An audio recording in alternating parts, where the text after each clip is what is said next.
The Final Furlong podcast is proudly brought to you by Jeff Banks Bet. Get up to £500 refunded as real money for new Jeff Banks online accounts after your first month of betting. Use promo code FFP500 at jeffbanks.bet. Thank you for joining us on the Final Furlong podcast for our weekend review in the company of two of our favourite guests, Adam Mills and Katie Young. We're going to start with the Novice Chasers, and the big news is Sir Gino's absence. We'll talk more about him in a second and really more about the implications of his absence. But Lo de Sod was a horse we were talking about very positively on the show last week. He was 14-1 with Jeff Banks Bet for the Arkle, Adam. He's now no bigger than 9-2 with Jeff. Does that price appeal to you after he didn't hang on? He had the race won from 3 out, but certainly Roubaud was closing at him at the line. I think he just blew up towards the end. What did you make of his performance overall in the Kingmaker? I thought this was a good performance. I think you'd want to take, at least he's been in a race and we've seen what he can do.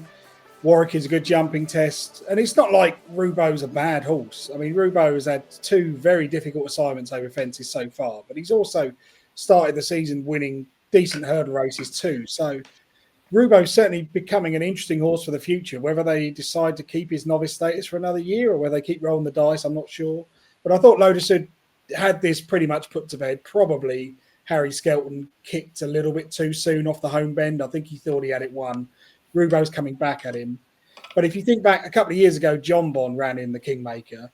And, I mean, he ran in a 2-runner race and it was a really scary performance when Calico nearly running down. I thought there was much more in it from Lo de Sod. Is that enough to make me think he could beat Magborough? Probably not. But when I started looking through this market today when Sir Gino came out, I'm struggling to find too many who will beat Lo de Sod. And I think he is heading towards being in the top 3 as a pretty much a banker. I actually think Sir Gino coming out will make it easier for him because now Harry Skelton's only got 1 horse to worry about rather than 2. Can he deliver Lo de Sod in time? I'm not sure. Yeah, that's going to be the key question for Mark on the day. And I guess the big question for us as bettors, Katie, is do you want to be backing a horse like Magborough who's inclined to clatter 1 or 2 at odds on? And are you brave enough to go and take that chance? Because Lo de Sod is pretty solid. They were both highly rated over hurdles. 138 for Lo de Sod, 139 for Magborough. There's nothing really between them in that regard. But Magborough beat Touch Me Not by over 9 lengths in the Irish Arkle, whereas Lo de Sod could only beat him by 3.5 at Sandown. So he has a job to do, but he's 4 from 4 over fences, remains unbeaten, and this was a pretty decent performance, especially beating a really good runner-up. Yeah, I thought it was an impressive performance. His horse I actually really like, and I really like his style of running as well. I think his jumping is his biggest asset. He's very neat and efficient, and he gets from one end to the other very quickly. There's no ifs or buts when he's jumping. He's just very, very neat and tidy. I think 2 miles this year on a flat track, his jumping is so efficient, and everything, that racing style really suits those flat tracks. I just think he has a really good way of going about his business. I think comparing him to Magborough last season, probably wasn't quite graded in graded company. He was very competitive in high class handicaps, second in the county and Betfair. Strong performances in valuable pots, but I just don't know whether he quite has the class Magborough might have. I think he's very, very good horse. I think he's very, very consistent, but I just don't think he's at Magborough's top level. I think he'll give him a really good run for his money. And I think as well, a fast pace that Magborough is likely to just jump out and make all, I'd say. A fast pace and Lo de Sod coming at him from behind off fast pace might play into his strengths. I think it actually might suit his style of running. I know Harry might have just kind of kicked for home a little bit too soon, and he didn't quite end up seeing out his race at all. But I think with something to aim at and coming up the Cheltenham Hill, I think that might play into his strengths, and he'd definitely be in the. I'd say I'd be surprised if he didn't finish second to Magborough. But what I do worry about is, did he have a hard race?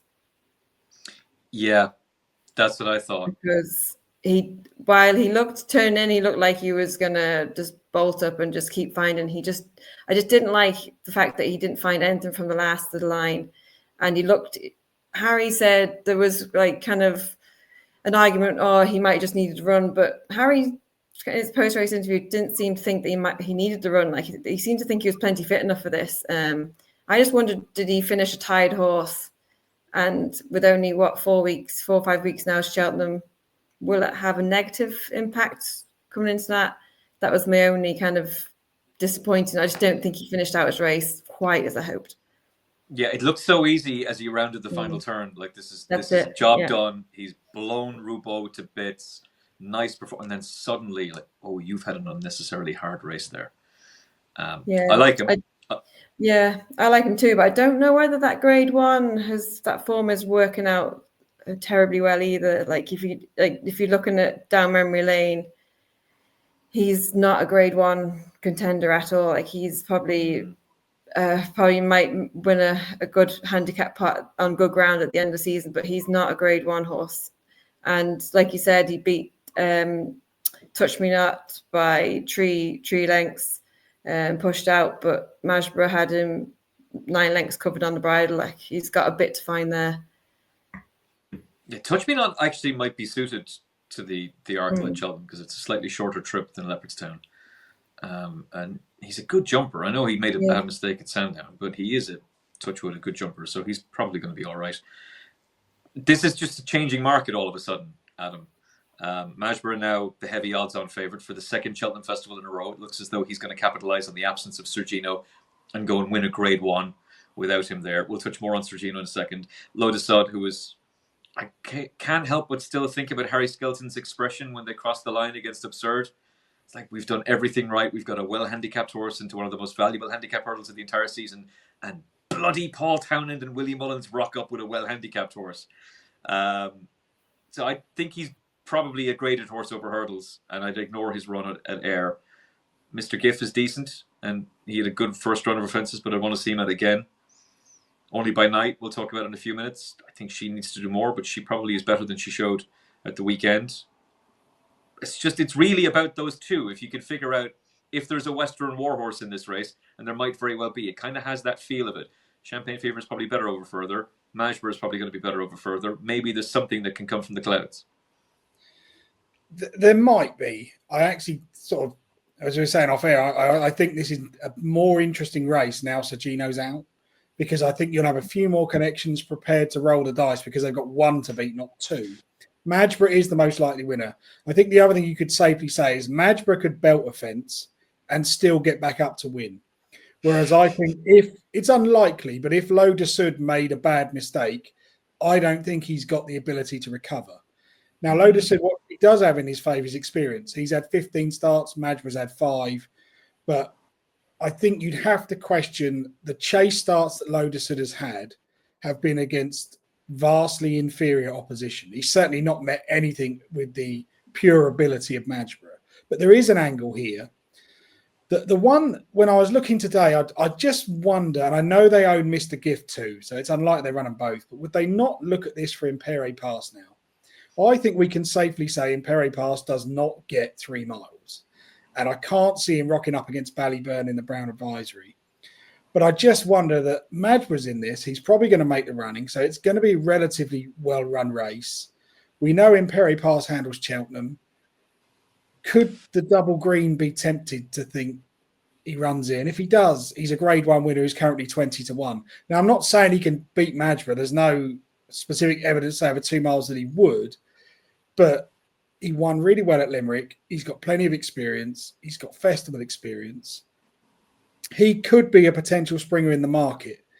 It is the sort of race, though, that now I want to be playing each way because I've suddenly got at least 2 places up for grabs. And therefore, I'd be looking for something like Impere Pass with the form. Firefox would be another one. He's got some solid form. Emmet, your old mate, Il Atlantique is in here, soft as biscuits, but he might run into a place. But no, I actually think. Sorry, I can resist that one. In case that it's possible that the Starlink dropped out there very, very briefly. You were talking about Il Atlantique, that soft old yoke. Yeah, I'm sure Tony Bloom appreciates that feedback. But Impere Pass. Hey, Tony Bloom, he'll find nothing off the bridle. Don't even bother running him. He's a coastal path. He won't get up the hill. Forget about it. Well, yeah. We'll come back to that, mate. But Impero Pass is the one that sort of, and I'll wait. You know, that's one I don't want to have a bet until I know he's running. But if this was a hurdle race, he's probably achieved the most. So surely he should be shorter than 20-1. Now, obviously, the problem becomes if Anthony Bromley comes out tomorrow and says, "Yeah, we're going to reroute to the Arkle, this horse will be 10." So you've kind of got to take that with a pinch of salt. But I did think he might be a bit of value for all that Madgeborough should still win. Yeah, I agree. And I would imagine that Paul Townend will be now advocating that he runs, unless he thinks he can win at Fairyhouse. Because for all JJ Slevin has that role, Paul is still number one for Double Green if he wants to ride for them. And there's nothing else for him, unless he wants to ride Mr. Giff, in which case I'm sure JJ will be very pleased with that, because then he gets to ride in Perry Pass. Yeah, seems like too big a price in my mind. Gidley Park would be interesting as well. He was good at Windsor. I just wonder if the way that track was running that day, if that just maybe flattered him a little bit. Although that might give the Caldwell Potter connections a little bit of hope. Wait, you think that horse could run well in the Arkle? The one that beat us? Maybe not so much. With the view to Sir Gino, some interesting comments on X.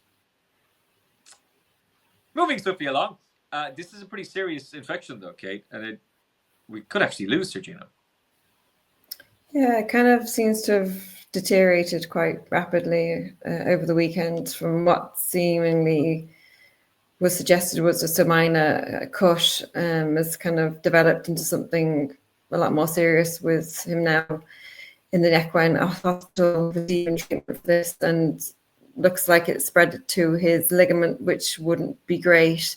I'd say they've got it caught on time, and this connection seems to move quickly and he's in the best place possible. But it's a real shame that he's now going to be out for Cheltenham and potentially probably for the rest of the season. Won't see him return to the autumn by the looks of it.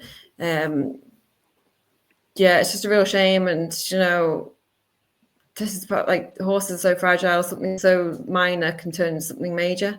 I think it's like, I'm sure Nicky will be getting a lot of hate on social media, but like, there's nothing you can do. Like, horses are fragile animals and they're not machines. So hopefully he'll come back none the worse next season. And hopefully that, I'm sure they're well on top of it and he's in the best place possible as well. Yeah, I agree.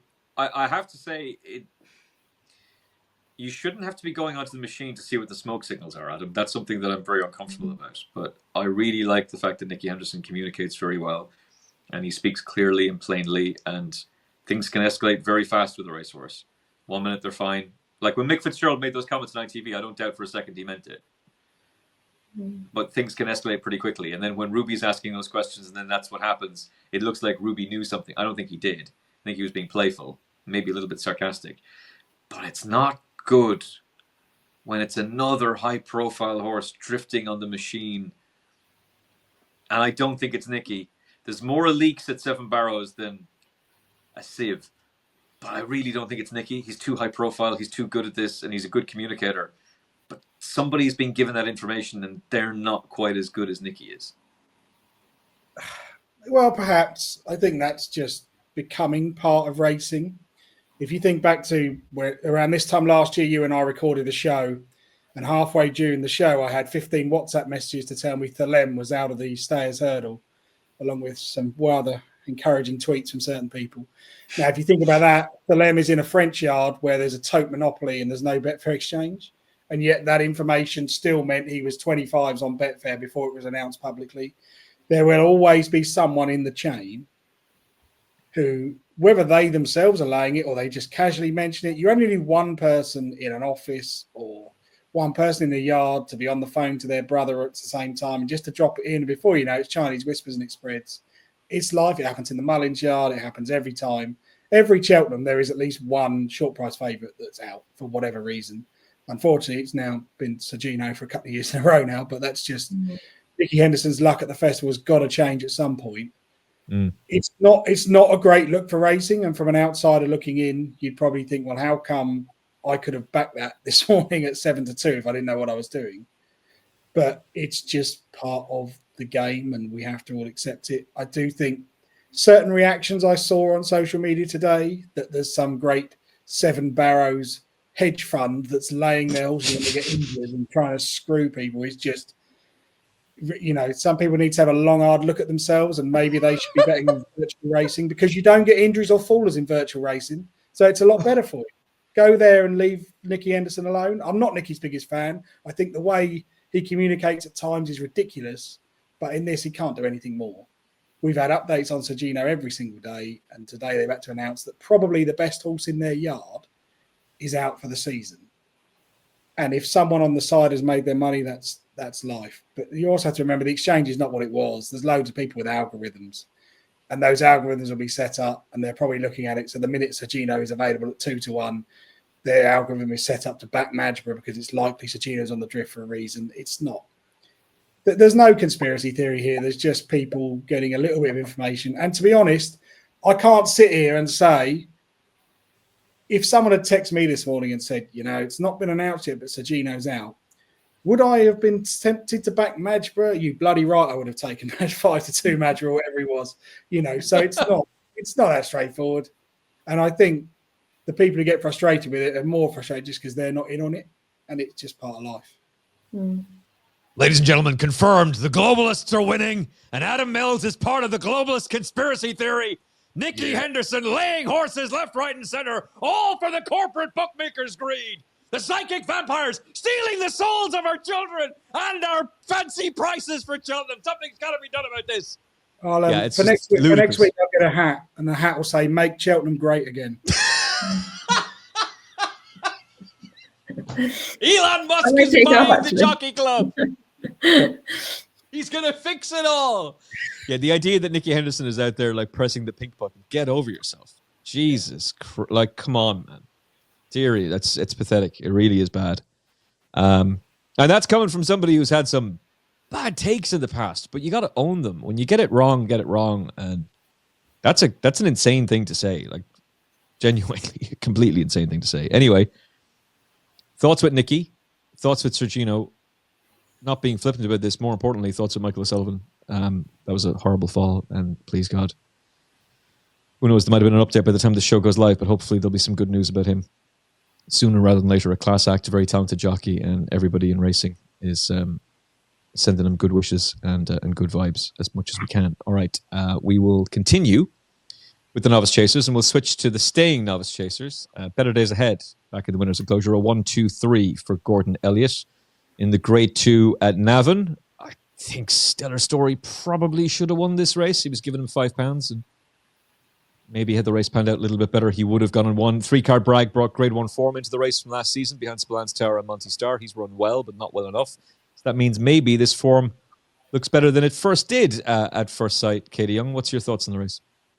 Yeah, I thought it was a good race. I know Chosen Witness departed early, but it was just kind of the three Gordon Elliott runners to kind of come into play. But I thought it was a good race overall. There are three very good novice chasers in their own right. I thought Better Days Ahead, he's been a consistent performer over fences this term. I think he's shown steady improvement, and I think he's looked better than Stellar Story so far this season to this race. But I think if he can brush up with his jumping, I think he jumped better than he has done so in his previous start at Leopardstown. I thought it was much better, but it's still not quite there yet. I still think he lacks a little bit of refinement, and he's still quite erratic at some of his fences. But I think he has the bigger engine out of the two of them. And I think there is a big race in him once it all comes together. Like, you could say he should have been the winner, but you need to jump fences, and he just hasn't quite got that yet. But I think once he gets that, and once he gets the hang of things, he will be very, very good. Like, if you look back on his form from last year, he was only kind of getting going this time last year, and before he won the Albert Bartlett. I think once it all comes together, and I just think he might just take a little bit of time to get there, but he is a Shantou. He's, they're a little bit behind and not as mature. I think once he matures a little bit, I think he could be very, very good. And I think he was actually the one to take out the race. But Better Days Ahead was the better jumper on the day, and he's been very, very consistent, and he deserves to be in the top end of the market for the Brown Advisory. But yeah, I thought it was a very, very good race. And True Car Bragg, I think if he hadn't made that bad error, I think 4 or 5 out, I think that might just have brought Better Days Ahead into the race for a little bit longer. I think he might have probably won by a better distance. But I think once he was in front and had to do his own work, I just don't think he was kind of idling a little bit. But yeah, I thought very good race. And True Car Bragg, I think he dropped a couple of pounds for that, for his effort. So whether that'll affect his mark for the national, I'm not sure. But yeah, I thought it was a good race. Ballyburn, I don't think has been as aggressive over fences as he was last year over hurdles. A little bit of a chink in his armour. I don't think that race is entirely his yet. And I think a horse like Better Days Ahead or Croke Park, I think they could maybe spring a surprise. I'm just not fully convinced on Ballyburn yet, but I don't know. What do you think? Is your concern that he doesn't settle well enough to stay the 3 miles? No, I just don't think he looks as natural over a fence as he did over a hurdle. I just don't think he looks as good as he did last year over hurdles. Like he won everything on the bridle last year. It just looked like but this season, I just don't know whether I just don't think he looks as natural over fence as what I hoped him to be. And I think he's finding life over fence is a little bit tougher than a lot of people might have thought. I think there's a little bit of a chink in his armor. I'm not entirely sure he's a rock solid contender for the Brown Advisory at all. Like, I don't think that race in Leopardstown he won the Grade 1. He didn't. I know he won it in the end convincingly, but I just don't know whether his jumping is solid enough. I'm just not entirely convinced. I just don't think he looks the same horse he did last year. I think from memory, Paige Fuller's race IQ data had him losing ground at his fences. Yeah. Even at the DRF. I have my reservations whether his jumping he needs to do a lot of work and he might improve. Like they might be doing a lot of jumping schooling with him back home and he might improve. But just from this year, I just don't think he was as impressive as he was last year. Like he was a complete standout performer last year. I just don't think he has been this year.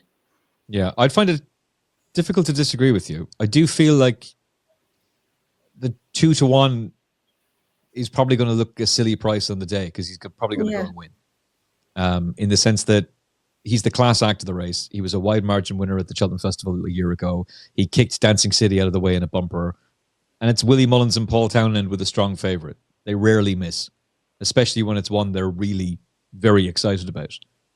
But this is going to be a different race this year because Dancing City probably would have gone for the National Hunt Chase. I know people might go, how dare you? I'm pretty certain they've already said that he would have been Patrick's ride. And obviously the race is different now. Horses that would have gone for the Turners will step up. Ballyburn is almost certainly one of them. By the way, this narrative that, we're so lucky that they got rid of the Turners because we have the clash between Sir Gino and Mashborough. Well, first of all, no, we don't. And secondly, Mashborough was never going for the Turners. He was always going for the Arkle. Ballyburn would have gone for the Turners. So that narrative, I'm afraid, doesn't work. I'm sorry. And getting rid of the Turners Novice Hurdle? Are you joking me? What? I mean, it's bad enough to read an article from someone talking about turning it into a handicap. Now you're reading an article saying, she just got rid of it altogether. Yeah, a race that dates back to the 1970s. But we'll keep the potato race, shall we? Anyway. Namaste, Cam. Adam, thoughts on all of that? Every single bit of it. I'm not going to get into Cheltenham race planning. I'll let you do the rant this week. I thought this was actually probably a better novice chase than it looks on paper. Stella Story would be the one who's probably been penalised for the changes to the National Hunt Chase because he strikes me as a horse who would just really benefit from going that very slow 3 mile 6 pace. Better Days Ahead, I agree with Katie. I just think he didn't really want to be doing his work up the hill. Is he really? I'm just not sold that. I think sometimes races get reputations they don't deserve, and the Martin Pipe is perhaps one that we had one or two really amazing winners of the Martin Pipe, and that kind of skews the figures a little bit.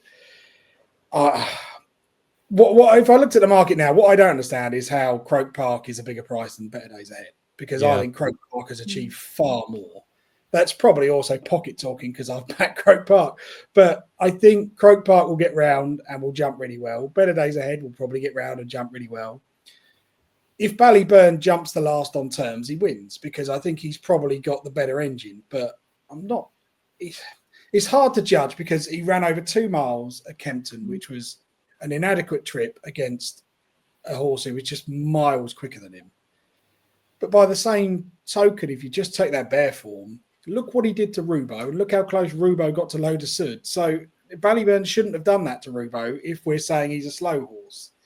The old course will suit. I don't know. There is a part of me thinks you should have just taken the 7-2 Ballyburn for this race because it was bloody obvious. But there's also that part of me that looks at last year's Novice Hurdle form and thinks it was all rubbish. The Supreme really isn't working out. And if you take out Ballyburn from that, was it the Ballymore it was called last year? I don't know. It was the Gallagher Novice Hurdle last year. Oh, the Gallagher Novice Hurdle. Yeah, if you take out Ballyburn, it's nothing really like. It's not like there were 3 superstars in behind him. So I don't know. I'm going to sit on the fence for this race. I don't really want to go in again. I think Croke Park will be in the 3. I think that's a nice each way bet. There's a chance he'll jump round. He's got to reverse the form with Ballyburn, but he's probably better than Django Bay. I think he's better than Better Days Ahead. I must be the only person in the world that doesn't see it with Dancing City. I think he's slow. I don't see it. I don't see it at all. I don't. There's no pizzazz, and maybe it's just I like horses that travel really strongly on the bridle and have high cruising speeds, whereas Dancing City is a bit more of a hard-working stayer. But I just don't see it. And outside of that, if you take Imperial Pass won't stay, Lecky Watson is far too slow, Keita Bourbon's disappointment, Gorgeous Tom isn't good enough, Ill Atlantique, no chance. You've got a choice of 5 in this market, and the biggest of those 5 is the 10-1 Croke Park, and I think he's going to be in the 3. And nothing I saw at the weekend changed that opinion.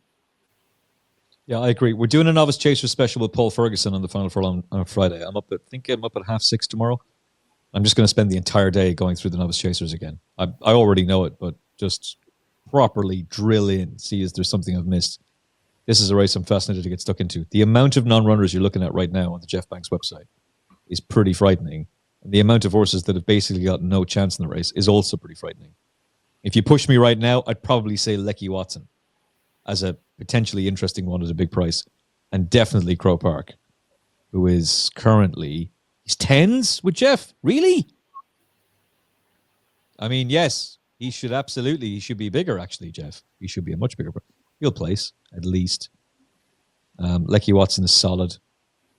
I'm sure there's something we'll find at a bigger price, but I'm of the view Ballyburn just goes and wins that race.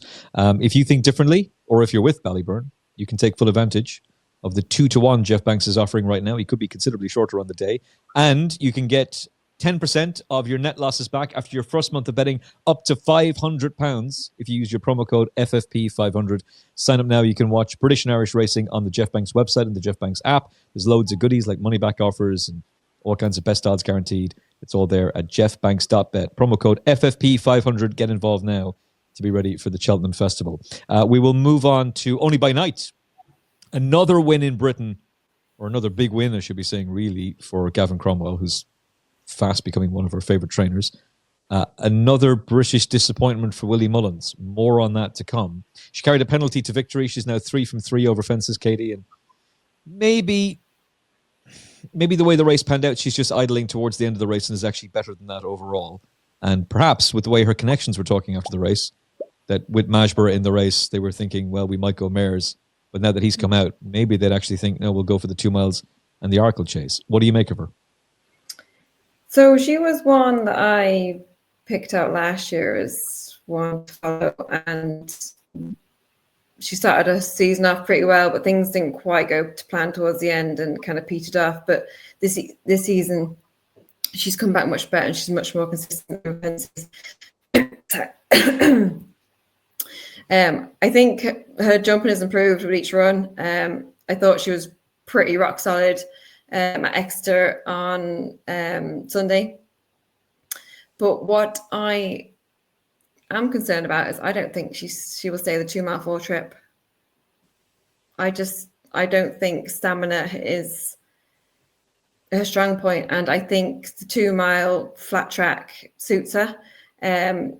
Exeter is a track that's kind of is a stamina stiff test, suits horses with the all stamina, and I think that's what might have caught her out here on Sunday. And visually, that's why she didn't look like she quite finished out her race. I don't think the 2 mile 4 stiff finish, I just can't see that suiting her at all.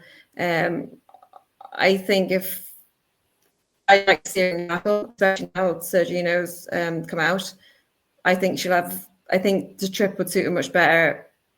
The course will suit her as well. I have my doubts that she'll stay over 2.5. I think she ran the Fairy House last season and she didn't finish out the trip at all. I think she's very, very good mare. I really like what she's done so far this season, but I just can't see her winning at Cheltenham over 2.5. Dino Blue was one last year as well with stamina concerns. She didn't see out the 2.5 trip on soft ground. Maybe if the ground had been better, it might have been a different outcome. But the trip caught her out last season as well. I think it might do the same with this filly as well. I agree. And I certainly think that the new course at Cheltenham over the intermediate trip would be a disaster for her. Yeah, don't think she'll come up the hill. I think she's very, very good, and she's been like they said that you can say they're idling in front, but she wasn't. Like I think that the track, the stiff finish caught her out, and the horse in behind her was rated 128. I think like that she should have been winning on the bridle that race, and she looked the opposite. That was kind of, I thought that was her, out the tree runs, I thought that was her worst run out the tree. And from what I can see, I think it's stamina is going to be her issue. Yeah, there is a related form line. The horse who finished second ran behind.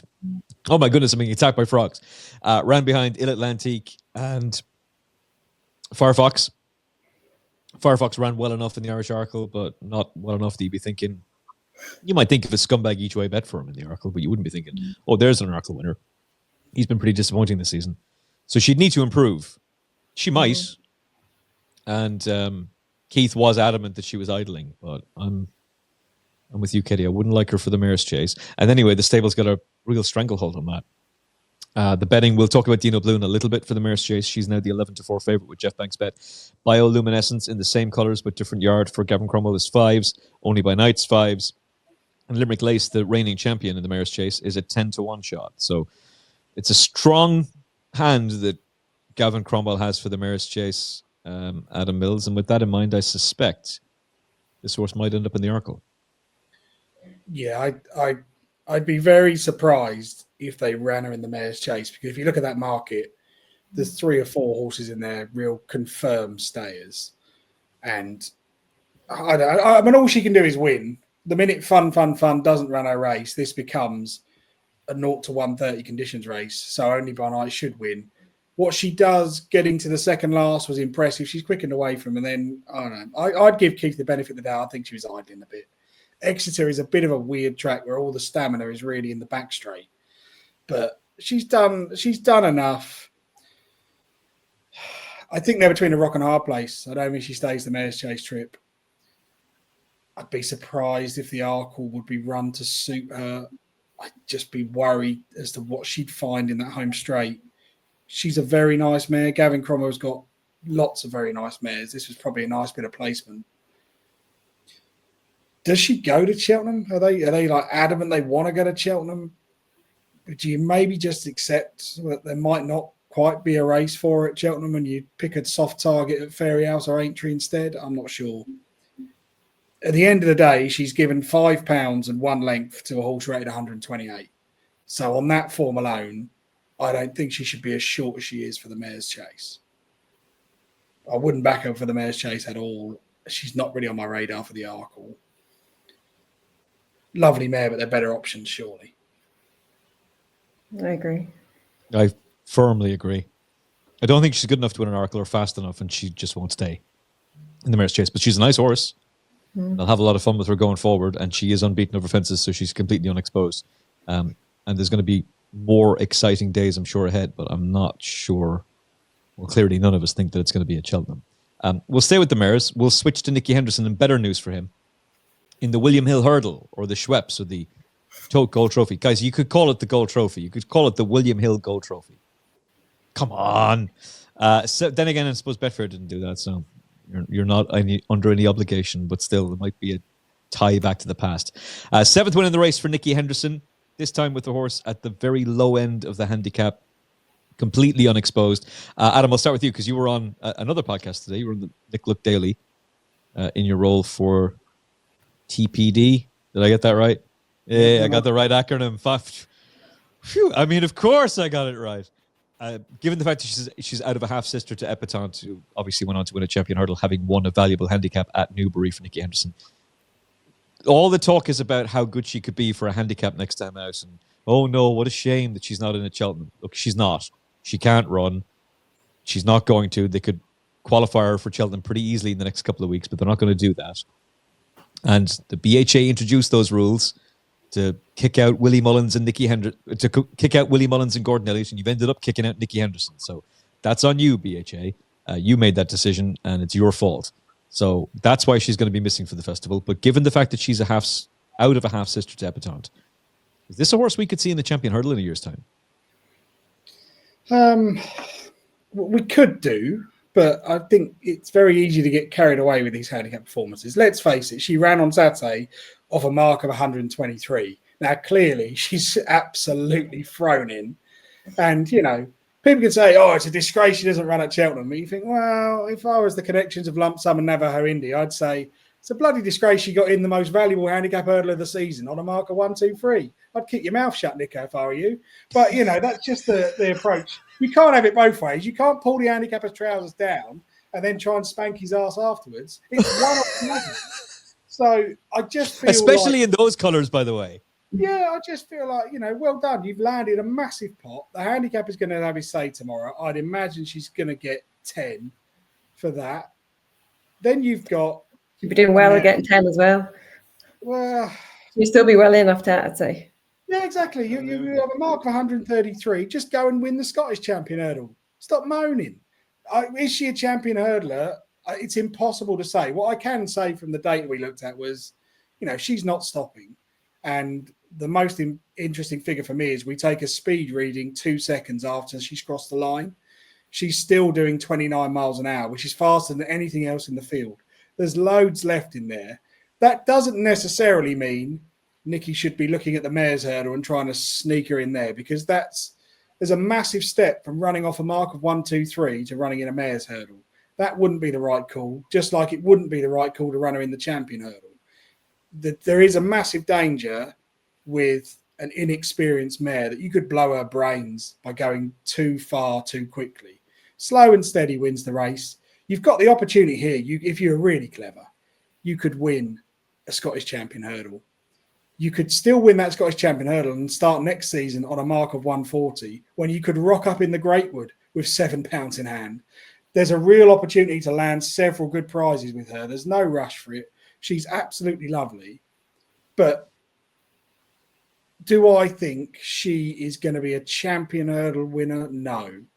And I think she's got a rating of 123. So after tomorrow, that might be 133, something like that.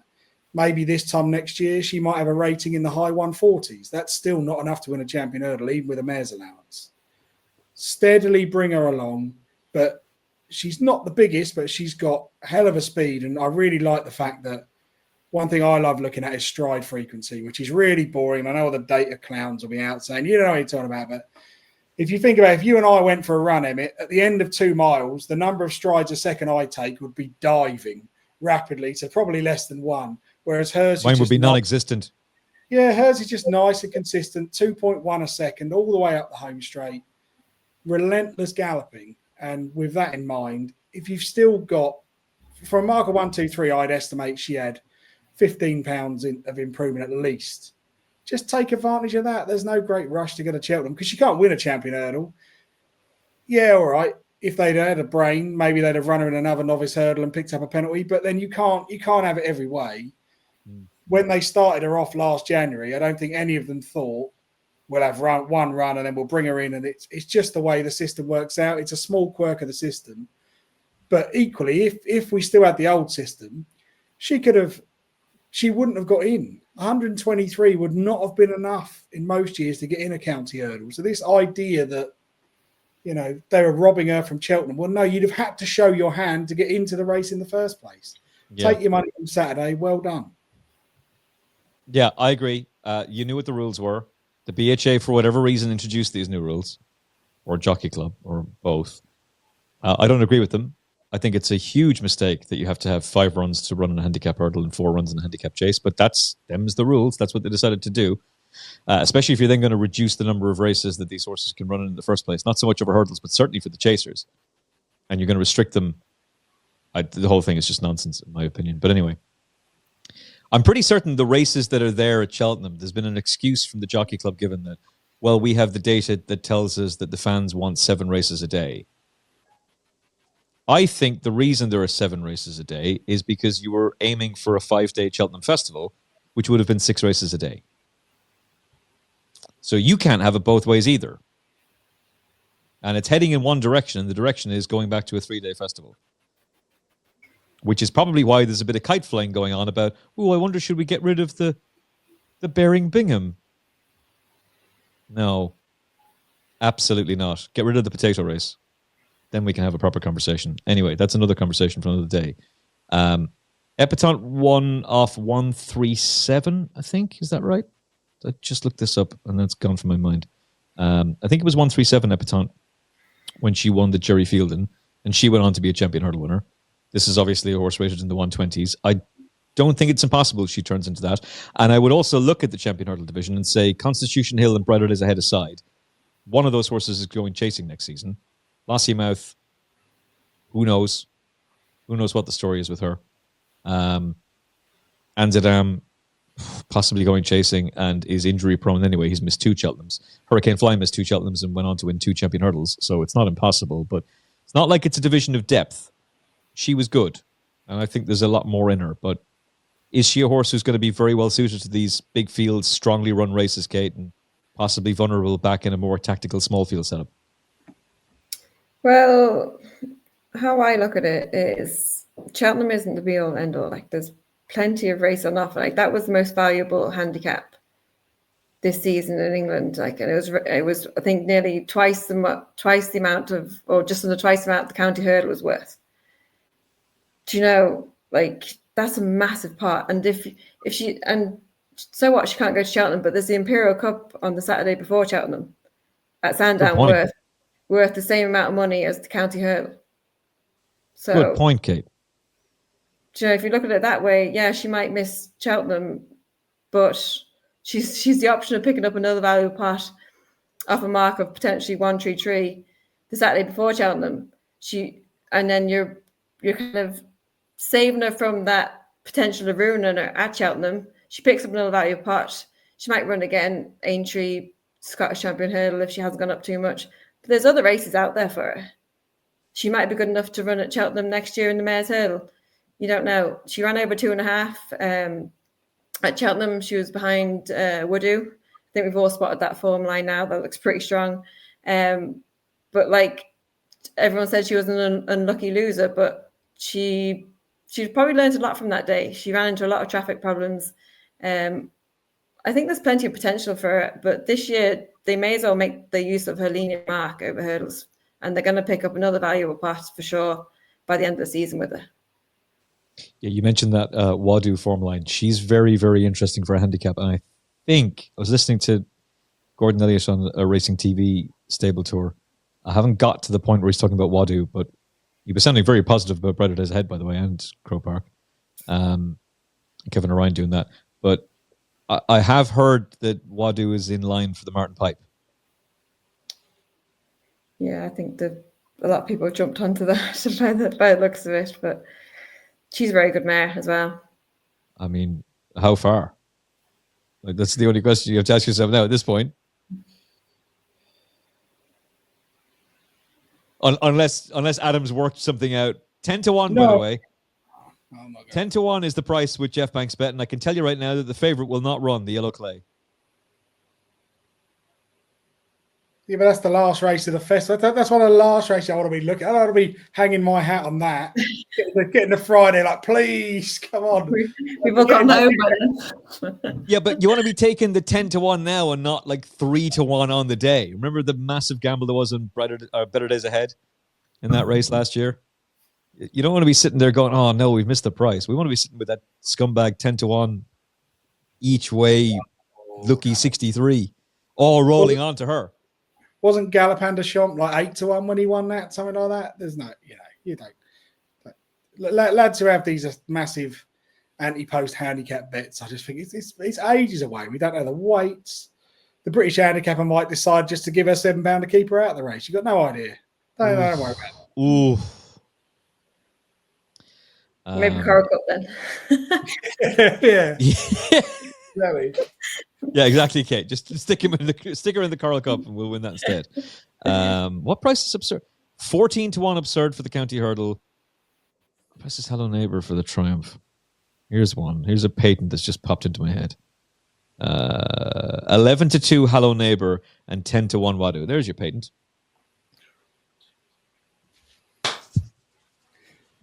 All right, we're getting there slowly but surely.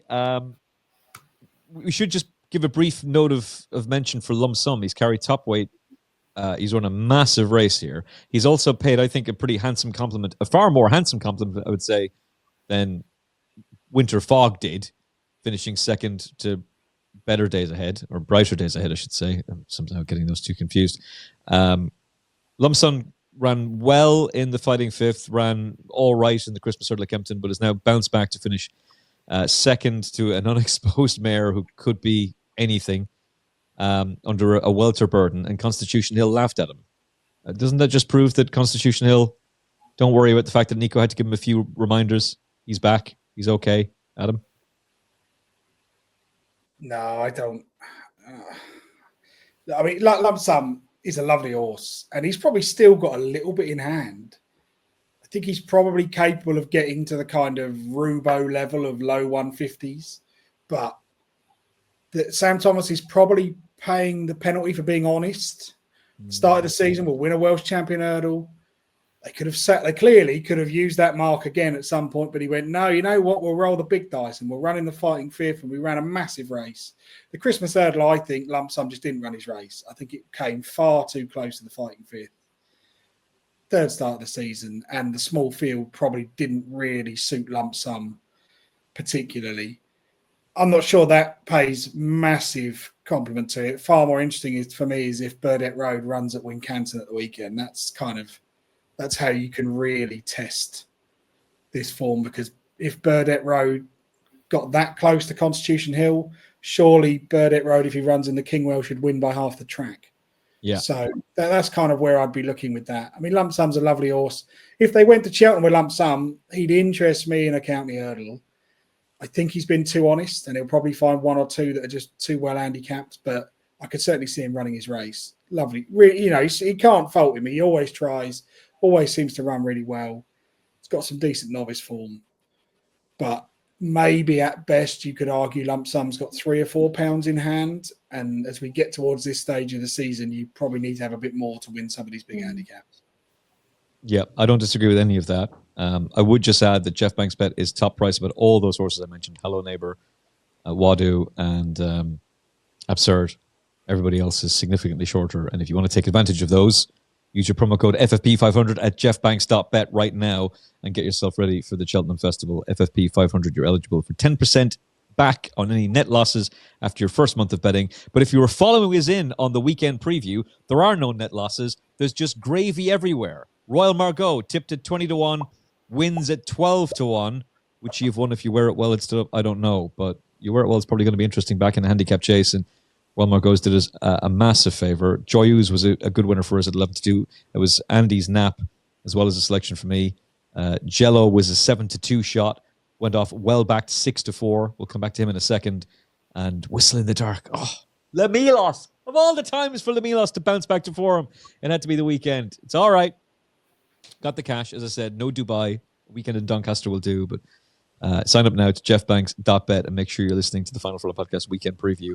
Peter, Andy, and myself going through the racing again. We'll mark your card and hopefully find another scumbag each way, lucky 63-31 to make us all close enough to millionaires. Jello was exceptionally well backed in a... Yeah, that's the description I'm going to use, actually, for the Denman Chase at the weekend. You've got Brave Man's Game, who's just gone at the game and can't breathe. You've got Hitman, who's a coward and just wants anything to go past him. And then you've got Jello, who the market just went, well, you'll win. And he did, Kate. What did you make of it? I thought it was a good performance and probably a relatively weak renewal of this. But there was some positives to take out of it. I know there was a few down rounds. I think he kind of put that to bed by kind of being more pace, having him settled in behind. He showed he can stick trip. There's no problem there. It's just whether he can settle that trip at Cheltenham. I'm not sure, but he showed that he could do it at the weekend. And what I really liked was the turn he showed. How the way he kind of accelerated past his rivals when Charlie picked him at 4 hours. I loved the way he did that. Probably maybe it was kind of floundered by the fact that he didn't have to beat much, and his rivals are all probably kind of has-beens and they've had their best days behind them, but you can't really knock the way he did it. I just don't know whether he might have the class to trouble the likes of, I say, maybe Factfile if he did turn up in there. But I liked his attitude and the way he did it at the weekend. I just don't know whether there's a few disappointing runs he's put in. I'm not sure he's consistent enough to be fully on board with him. But yeah, it was a good performance in a pretty weak renewal, but he might turn up at Cheltenham, but I just don't know whether he has that proper touch of class. Out of interest, Kate, do you think Factifile will turn up in the Reiner? I don't know. I honestly don't know. When he ran in Leopardstown at Dublin Racing Festival, turning in, to me, he looked like you just need to press the button and away he goes. But the fact that you went to press the button and there was nothing there worries me. Is he a bridle horse? And how much does he actually find off the bridle? Like when you look back at his run in Cheltenham last year, he did something similar. He canted down to last, and when Mark pressed the button, I don't actually think he found that much for pressure. He didn't pull that far clear up the hill. And I don't, at this point in his career, I'm not sure he sees out the 3 mile 2 trip now in the Gold Cup. I don't know whether he quite sees that out yet. I'm not saying that he will. He probably will do one day when he's matured. But I just think the Ryanair, strongly run Ryanair, he's got gears to burn. He's so much pace. I think that's the most suitable race for him. But it'll just be up to what Connections. Connections obviously want to have a Gold Cup contender, and he's one of the highest class chasers this year. He is, no doubt, even though he's been beaten by Gavin Shumps twice now. But if you look back at that John Durkin form over 2.5, I think 2.5 is his. Yeah. That's his trip this year. I think he will get the Gold Cup trip in time, but just not this year. And I think they need to make the most of his gears and pace this year. I think the Ryanair is the super race, but I also think the Mellon Chase 2.5 in Aintree. Yeah. Can you imagine him on that? He'd be an absolute spectacle on the flat track. It'd be unbelievable. I think 2.5 this year. I can't have him in the Gold Cup trip. They put the cross nose on him. He settled much better. He had no excuses at DRF. I think the excuse with him is he just doesn't see out the trip. Yeah, I think he was classy speed winner of the Brown Advisory. His Yeah. class got him through it, not his stamina. Yeah. And I think it was a very, very clever ride from Mark on the day. That's really what won him the race. And it looked like, oh, he'll be a proper Gold Cup horse. But in hindsight, it was the class that won. And I'm not sure how. I don't really get the whole Monty Star thing either. I've never got that. Fair enough, if people want to say he is. The point I'm making here is, I think he would take an awful lot of beating in the Ryanair Chase. But I imagine, Adam, I'm sure Venetia Williams is delighted with that, and I really like Jello, so I'm very pleased to see him in the winner's enclosure, and he did me a big favour over the weekend. But I'd imagine Dan Skelton is sitting there absolutely loving life and just going, this is great. I'm going to win the Ryanair again with Protectorat. Happy days. Well, you might do. I think it depends. I don't think after 2 meetings anyone can make a sound judgment on what the Windsor form is worth. The Windsor races I've looked at have been dominated by front-running horses and jockeys who've worked out there's a chicane in the home straight. So if we can get into that bend in front, it's bloody hard to come from behind. Protectorat did that. He got Jello out of his comfort zone. I'm annoyed at myself. I should have just backed Jello. I had to write a preview for this race. And I spent all this time thinking the top of the market's soft and Hitman just no, he won't win no matter what happens. Brave Man's game's gone at the game, and I think end up backing Fugitive, knowing full well he probably wouldn't stay, and that was a bit stupid. It was obvious from form Jello was going to win, but equally, the 6 horses Jello's beaten on Saturday would be 33-1 at best to win any race at the Cheltenham Festival. This was terrible. Yep. The first lesson I wrote down when I did the notes for this race was, when we get round to November in 9 months' time, I want to be with all the second season chasers, Handstands, Django Bay, the Jukebox Man, because the current crop of British 3 mile chasers, with the possibly very small exception of Lahon Press and Grey Dawning, the vast majority of our 3 mile chasers are gone at the game and are decreasing rapidly. So anything with half ability that comes out next season should be mopping up these races. I don't think this is a great race. The fact that Hitman's still in contention shows you everything about it. He does his usual thing of just, I'm not going through with it.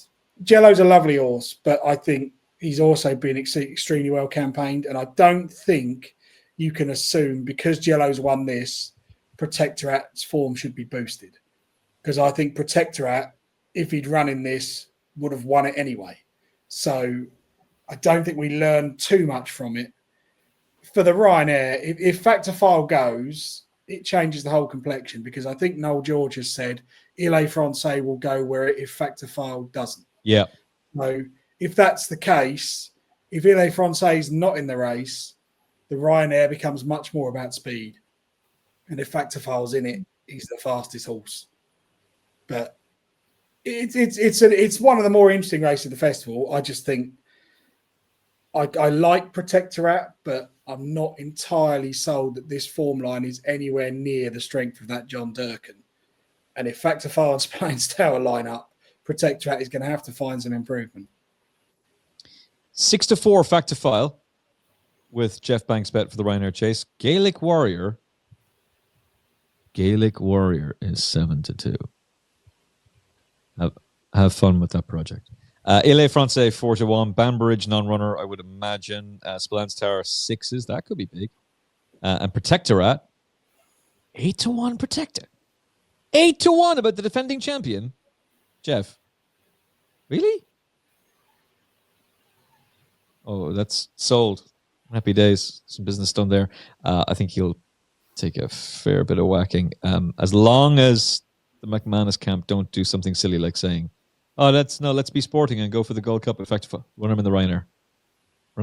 Put him in the race. He's, as Adam said, he's the fastest horse in the race and he'll win it this season. Imperial Commander job. Win the Ryanair. Go for the Gold Cup a year later. And salute Galopin Des Champs on these 3 wins. Final line on Dino Blue. Is this the year she wins the Mayor's Chase, Adam Mills? I don't know. I think she probably finds one too good like she always does, doesn't she? I'm just not. I don't. That was a 3-runner race where the other runner had, £28 to find and was ridden accordingly. Can you learn a lot from a match race? I'm not sure Dino Blue is improving. I think Bioluminescence would be more interesting to me, but I'm just looking at this. I watched the Opera Hat and I thought, right, it's on the running order. I better watch this 2-runner race. And I just look at it and think, I'd lay them both in running at the second last because they both look like it's quite an effort. Yeah. And it's kind of that race. If that's a stepping stone to the Mayor's Chase and that looked like a hard race between the two of them, what are they going to do when they meet other talented mares? It's just there's not enough in that form for me to get me excited. The Mayor's Chase is not a race I'd be particularly in love with anyway, but I don't know. Maybe she'll eventually land in a race that's run to suit, but I think she's another who's probably just kind of 2 mile 4 and a bit on that course doesn't quite suit her perfectly. But equally speaking, it's not the greatest of races. There's not that much between them, but she wouldn't interest me. I in my head, she'd be a double-figure price, and I doubt she is. Yeah, purely on a form perspective, she's giving £6 to Allegoria Devassi, who won the race a year ago. So that looks good, Kate. But I agree with Adam. I think she beat a quirk bag.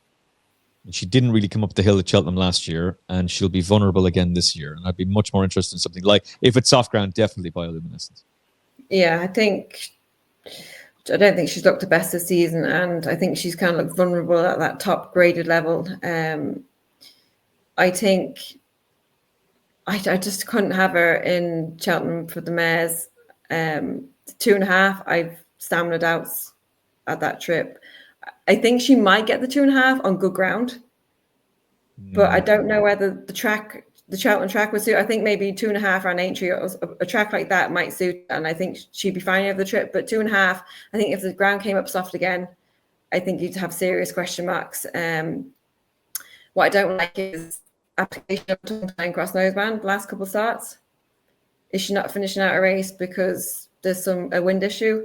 If she hasn't had a tongue tie on last season, and now all of a sudden she's had a couple of disappointing efforts, the tongue ties applied and the cross noseband, like, is there a potential concern with her wind? Is that why she's not seen out the trip over 2.5 and on softer ground? She always looked like a mare that wants soft ground to me, but I think she wants good ground now to actually see out her races. I think there's races still to be won with her, but I don't think Cheltenham this year, I can't see her being a contender, to be honest. Yeah, I completely agree. I think she's going to be vulnerable. And I also think she'd be a nightmare ride. You're going to have to do the same thing again as last year. Just try and sneak her in to stay. Because it's over that intermediate trip on the new course. If the ground came up good, then I think you have a case for her. But the probability it's going to come up on the softer side are good anyway. And I think that will catch her out on the trip and the track as well. I think there's Bioluminescence, you'd have her ahead of Dino Blue at this point in the season, for sure. But I don't know whether she would want good ground as well. So I think I definitely think softer ground for her.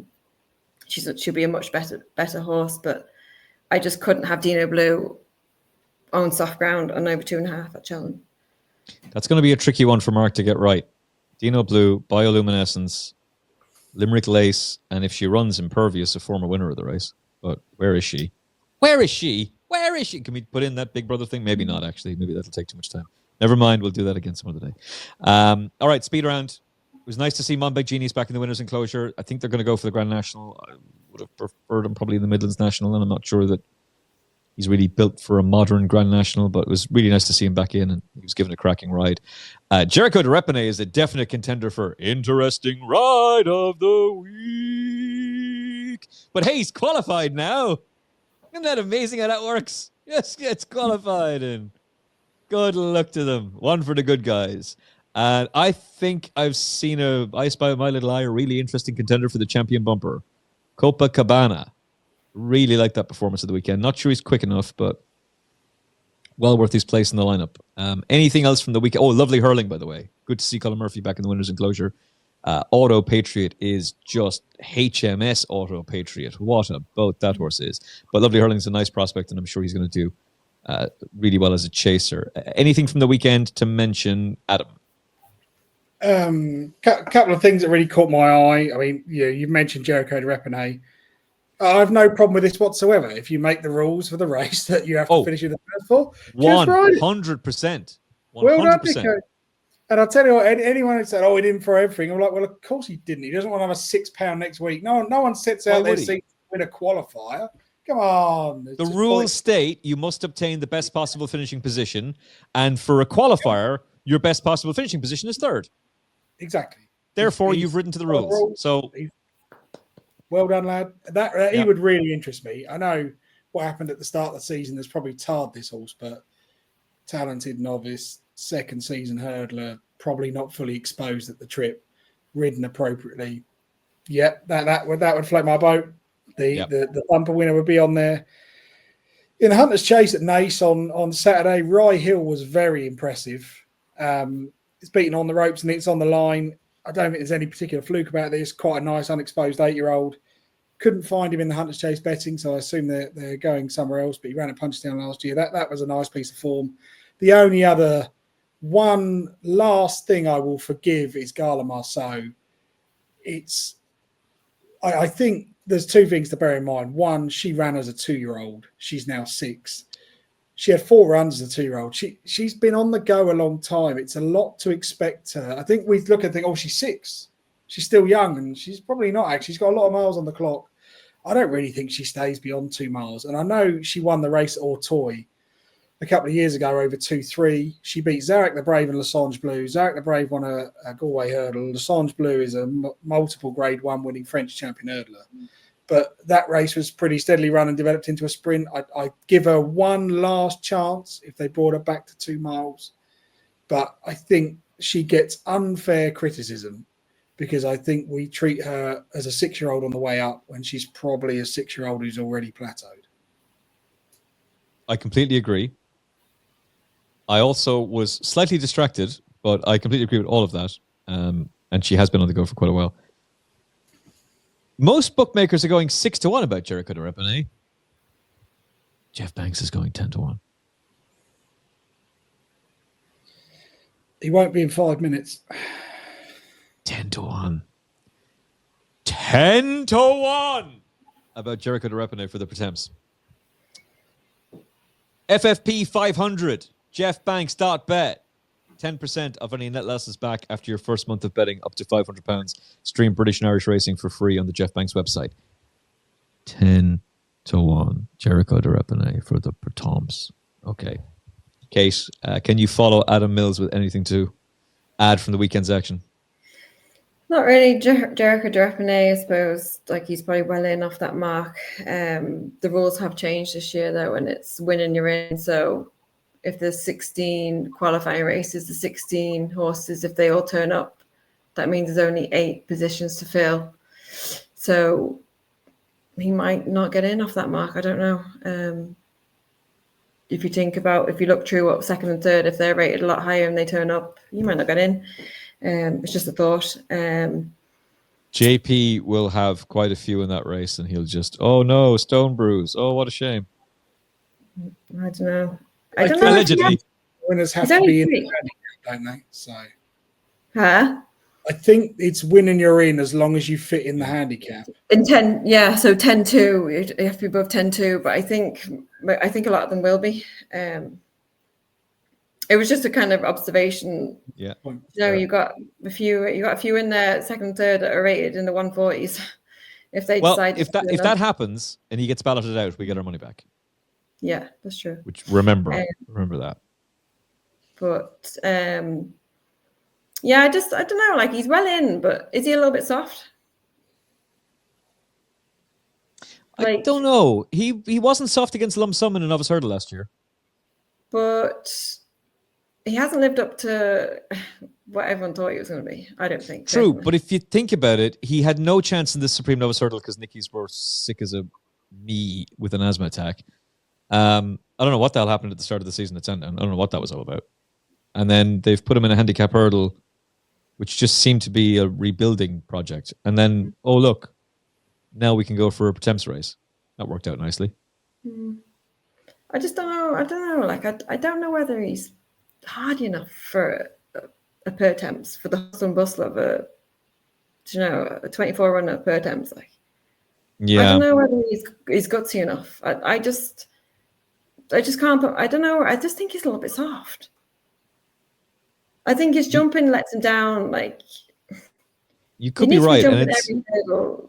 Like, you can't make a mistake in the per temps around Cheltenham. You want to be hitting every hurdle spot on, and I don't think he does that. Yeah, it's a fair point, and I appreciate you sounding the note of caution. It's also possible that a lenient mark, so you have to take that into consideration. Yeah, I think the ability he has and the hype about him, even as a point-to-pointer, the hype about him was just unbelievable. And the hype about him last season as a novice hurdler was off the chain.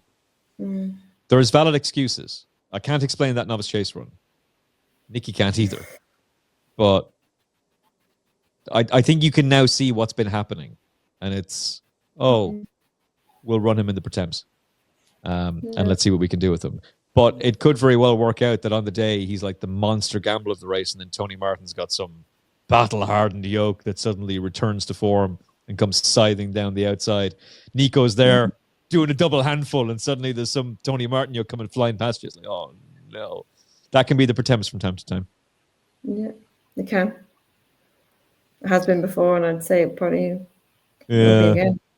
Yeah. But the only other one, Machia, who was second to back in Alien, he shot back a 133 today. I have him ahead, but I thought she stepped forward from that maiden at Leopardstown, and she looked like she jumped much better. And I think there'll be a more improvement to come, and I think she might be one maybe there to have a look at for the Boodles if the handicapper isn't too hard on. Yeah, I was a little bit surprised you didn't mention Machia, Adam. Well, I don't want to talk about it because the two horses I put up for the Triumph at the start of the season are second and third favourite for the Boodles, which shows how bad my judgment of the French form was this year. And worse, those two ante-post bets are still open. So every time I log in, I take the spreadsheet. I'm like, there it is. Yeah, both shorter price for the Boodles. Yeah, this was a good. She bounced back to her French form. I'd be a little bit worried about a small filly in the rough and tumble of the Boodles, but I like that race at Nace. I thought that was a good old-fashioned, no, you win. No, I don't want to win. You win. Someone else win. And then Mercier, when he let go, was flying at the line. Another 5 yards, she'd have got there. The British handicap is going to be harsh. I did wonder if they might try and claim off her, take a few pounds off. I thought she's much more interesting than Stencil, who is currently the 5-1 favourite for Noel George. I know he chased home East India Doc, but I think he's soft. And when he got beat in France, it was a truly run race, and he just found nothing off the bridle. So she'd be interesting, but maybe they might regret that run at the weekend in terms of if she's got 133, British handicapper might go 135, 136. Quite a lot of weight, and you'd imagine there's one or two Irish yards who've got horses who probably aren't as exposed as they should be. So, but yeah, that you could put her down, and on her French form, she's probably capable of running to a mark in the mid to high 130s, which might be enough if she handles the occasion. Poor old Michael O'Sullivan's ride, Jazzy Matty. Used this as a stepping stone to the Fred Winter, as did Kate's horse Brazil. I think maybe 2021 it didn't pan out that year, but it certainly did with Aramax, Band of Outlaws. This has been the race for the Boodles, and Willie Mullins hasn't won that race yet, but he's got a hell of a record in the Triumph Hurdle, and it doesn't look like he has a Triumph Hurdle horse this year, which means he's got a Boodles horse, and one of them will win, and I think that's the one who will win it, Mercia. So I'd be with her. Which means your judgment of the form was correct, and it's going to pan out long-term great. We're just getting it in a different way, Adam. I'll be like Racing Blogger. I'll be going back and editing the tweet, deleting the word Triumph and putting Boodles in. It's like a big X with Boodles in. The one thing Boodles in a Sharpie. I'll rely on my own judgment, but the French form from the juveniles has struggled to work out this season. Nietzsche has won the juvenile finale at Chepstow very easily, But everything that's come across has been a bit, ooh. Now, maybe Lulamba wins the Triumph hard held on the bridle and it's all come good. But you got to remember, Lulamba ran in October. He had nothing to do with the spring form. Everything that left France in the spring has sort of struggled. And I'm just a little bit dubious that maybe it wasn't that good. I think the other problem is they probably started the season at Close Sutton thinking Willie de Hall's our Triumph horse. Mercia has a very similar profile to Cargues and Gala Marceau, so maybe she's a Triumph horse. And it's quite hard to campaign as a Triumph horse and still then come back to the Boodles with a well-handicapped one, because you've got to show your hand if you're going into those graded races. And there's always the danger that there's something lurking, as there was last year, with the best part of a stone in hand. Well, that's what's going to be interesting about Lavender Hill Mob, because it turns out he's too well handicapped.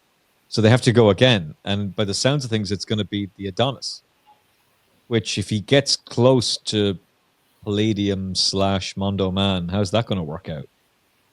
Like, do you show too much? Does he go and win? I don't know. We'll see. James Owen thought he got the job done, but it turns out the job is too well done. So they got to go again. And who knows what will happen between now and then. Right, that's it. Thank you so much to Kate and to Adam, as always. Very much appreciate their company on the podcast and looking forward to catching up with both of them again. I really appreciate your company as well. I hope you've enjoyed this episode. If you did, likes and shares are much appreciated. And if you're on the winners over the weekend, likes and shares are much appreciated as well. From Adam Mills, Katie Young, and me, Emmet Kennedy, thank you for joining us on the Final Furlong podcast. We're back with a special guest on the show on Wednesday. A special with Paul Ferguson on Friday, which I think will come out that weekend. And, of course, the weekend preview. Andy Newton, Peter Michael here, taking you through the best of Saturday and Sunday's racing. From all of us, look after yourself and each other. God bless. The Final Furlong podcast is proudly brought to you by Jeff Banks Bet. Get up to £500 refunded as real money for new Jeff Banks online accounts after your first month of betting. Use promo code FFP500 at jeffbanks.bet.